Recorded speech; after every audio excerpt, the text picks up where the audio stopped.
Red Flag Radio. We see the signs. Picture this. You're popping champagne for an engagement, and your sibling toasts back with a receipt. Oh no. Oh yes.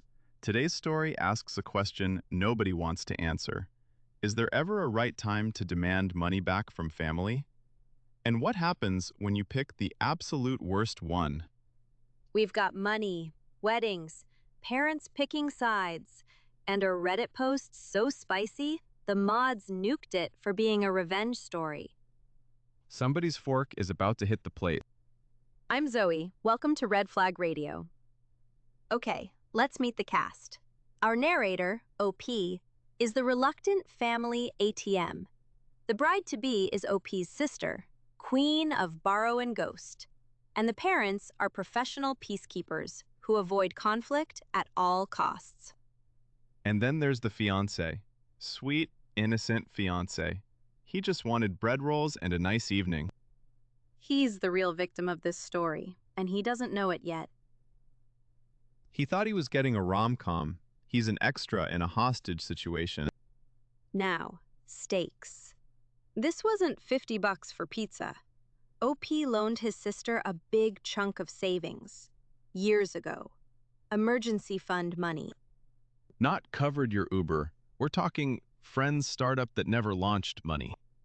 And OP had been asking for it back. Quietly, politely, privately, for years. Keyword, quietly. That's about to change. So let's talk repayment plan. The sister's repayment plan? Non-existent. No partial payments, no rough timeline, no updates. Venmo requests? Left on red so long they belong in a museum. And think about what that feels like.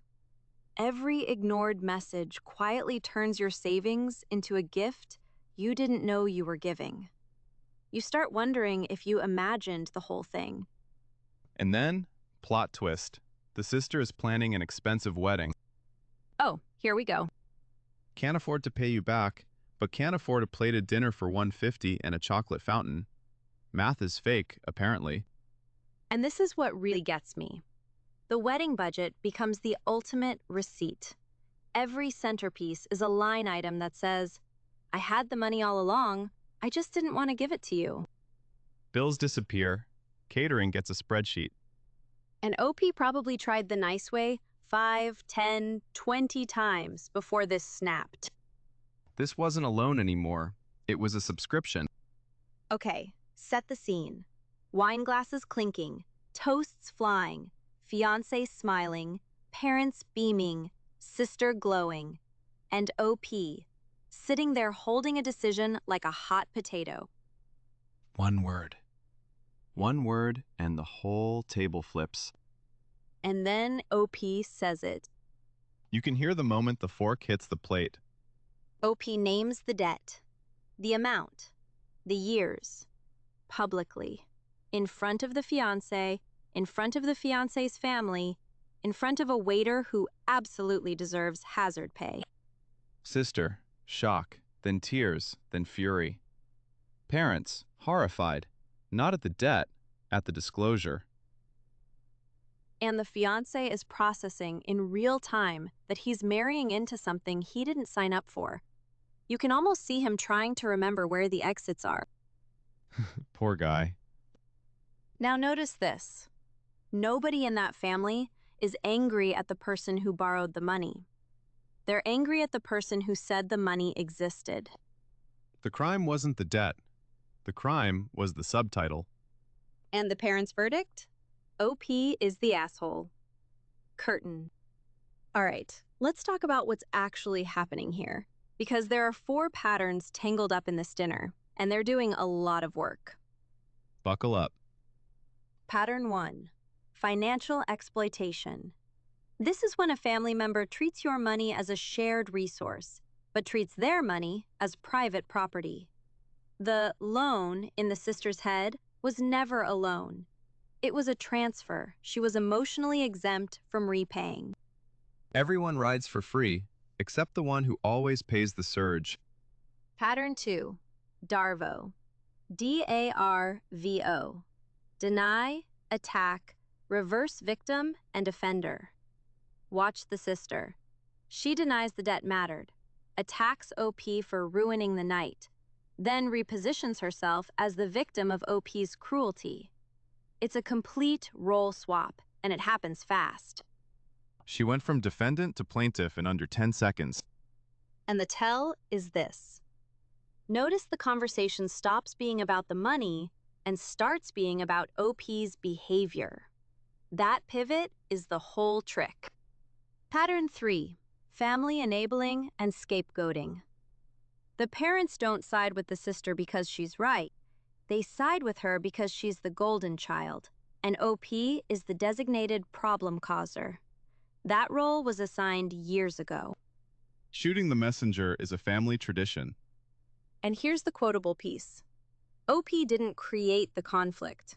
OP made the existing conflict visible. Those are very different crimes, and families punish the second one harder.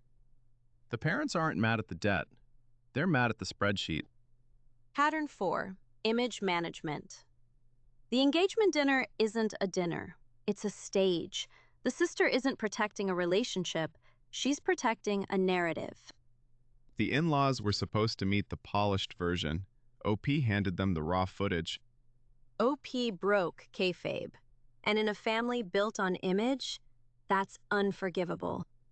Okay, Reddit was split on this one. Roughly 50-50. NTA versus ESH. And then the mods nuked the post under Rule 5. Revenge story. Let me make the NTA case. Years of private asks. Ignored. She chose a chocolate fountain over basic repayment. The dinner wasn't the trigger. It was the deadline. Counterpoint. Gently. ESH.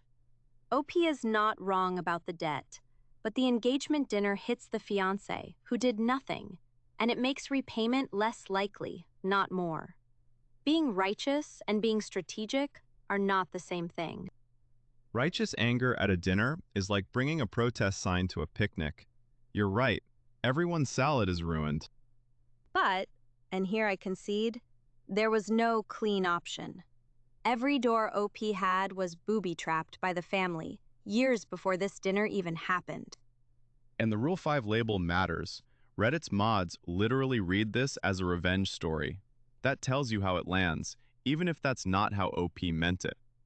What would I have done? I'd have said it. One-on-one, the week before, with the wedding budget printed out. I'd have sent one final written ultimatum with a deadline, then small claims court. Not a dinner ambush. So maybe the real verdict isn't NTA or ESH. It's, this family was broken long before the entree. 3 quick takeaways. First, on money. A loan to family isn't really a loan. It's a test of the relationship. Put it in writing, set a date, or decide up front it's a gift and let it go. Second, on family. When the people who should defend you defend the person who hurt you, that's data. Painful data, but data. Third, on boundaries. A boundary isn't a speech, it's a behavior. No is a full sentence. Pay me back by March is also a full sentence. And I want to say this clearly. OP isn't a villain. OP is a person who ran out of quiet options in a family that punishes loud ones. So, next engagement dinner you go to?